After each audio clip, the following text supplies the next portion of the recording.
Good morning, everyone. We're back. Focus Daily Show. As usual, we like to begin this show by giving all praise due to the Most High and His Son, Jesus Christ.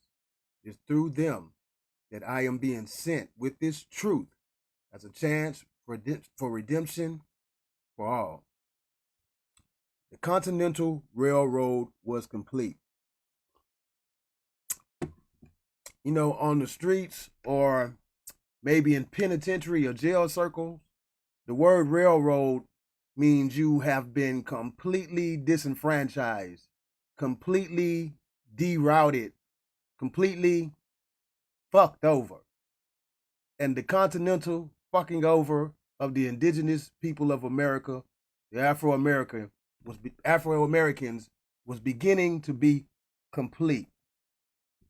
Okay, with this Continental Railroad, now they had the ability to transport untold riches, loot, titles, and deeds from coast to coast, unfiltered, without anyone being able to stop this crime. So today we're going to get a little bit into this this Continental Railroad and its completion in 1895. All right, as usual, you know, we read around here, so let's get to a little bit of this reading. Put another show in the books. Hopefully, everyone had a nice weekend, a nice holiday if you celebrate such things. But today, it's time to wake up and get to this truth. The Railroad Commission. NorthCarolinapedia.org, ncpedia.org. The Railroad Commission, or Board of Railroad Commissioners, was North Carolina's first attempt to regulate businesses through a bureaucratic state agency.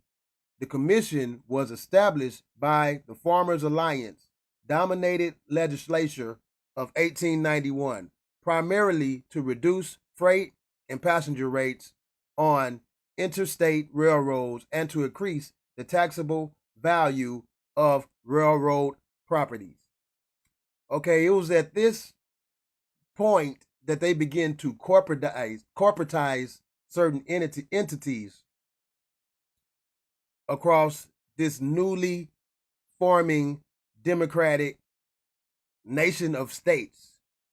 So basically, what they're trying to point out is they took the profitability and the control of these entities from the people and put it into the hands of bankers and corporate interests or greedy corporate undertakings.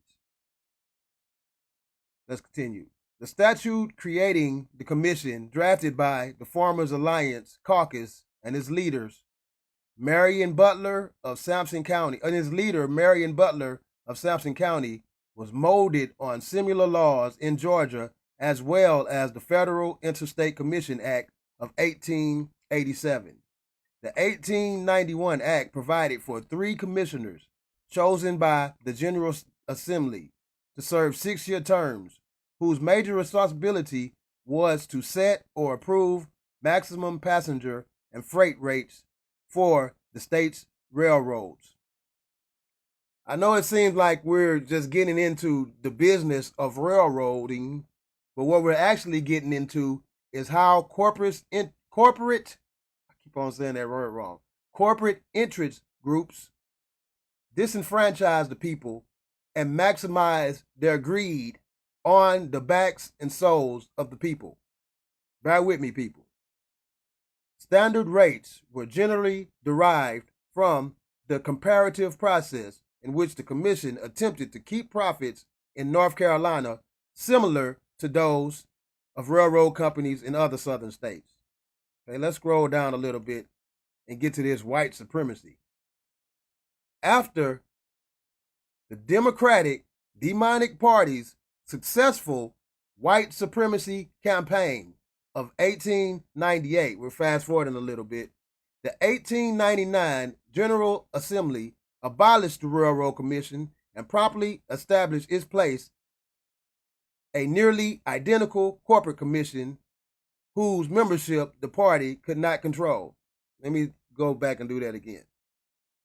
After the Democrat Party's successful white supremacy campaign of 1898, the 1899 General Assembly abolished the Railroad Commission and promptly established in its place a nearly identical corporate commission whose membership the party could control. So, the late 1890s, late 1800s, excuse me, I know I'm fumbling over these words. I'm still new to this, even though I've been doing this for almost a year. So just bear with me. The late 1800s, corporate entities begin to take over the nation, the people, and the people's soul by introducing a new form of banking and money, the fiat system, and the color of law. All right, before we get out of here, let's get a little bit into the last gold rush of the 1890s. Another reason why this Continental Railroad was forced to come to a completion. If you're keeping up, this is the fourth big gold discovery once they've arrived in this land. This is the fourth disenfranchisement of the Afro-American people. Napoleon, the Valley of the Kings, or the Grand Canyon, the Georgia gold discovery, and now we're going to get into this one, the last great gold rush. In the late 1890s, some 100,000 would-be prospectors journeyed to the remote Yukon region of Canada as part of one of the largest gold rushes in history. There was whispers of gold in the Yukon since the early 1849 California or Valley of the King Grand Canyon gold rush, but the region's freezing winters and rugged terrains had kept it off the limits to miners. The first prospectors didn't arrive until 1870s, and by 1896, only around 1,500 adventurous gold seekers were panning its creeks and rivers. See, through illustration, they made it seem as if these people were actually out there panning and digging and discovering this gold. What they were actually discovering were old ancient tombs of the indigenous people's ancestors and buried riches that was sacred not only to this land, but also to the Most High and his son, Jesus Christ. Look at this guy. What's his name? Sookum Jim was one of the men who triggered the Klondike Gold Rush. Shame on you, Sookum Jim. This guy basically led them to the untold fortune. But let's read on. In August of that year, American prospector George Carmack voyaged down the Klondike River along with two Yukon natives named Sookum Jim and Tangus Charlie. All skinfolk ain't kinfolk.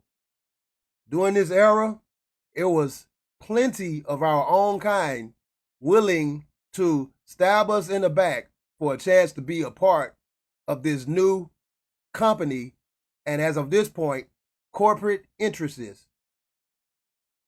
Out of pure greed. Let's continue. The trio had planned on fishing for salmon, but after receiving a tip from a fellow miner, they set up a camp at a small stream called Rabbit Creek and began looking for gold. Like I was saying, they wasn't mining, they wasn't setting up camps. Sookum Jim took them straight to the money. Shame, Sookum Jim. An indigenous Afro-American stabbed us all in the back. But that's enough about that. They're just going to get into more illustration. But as for today, that's it, folks. Focus Daily.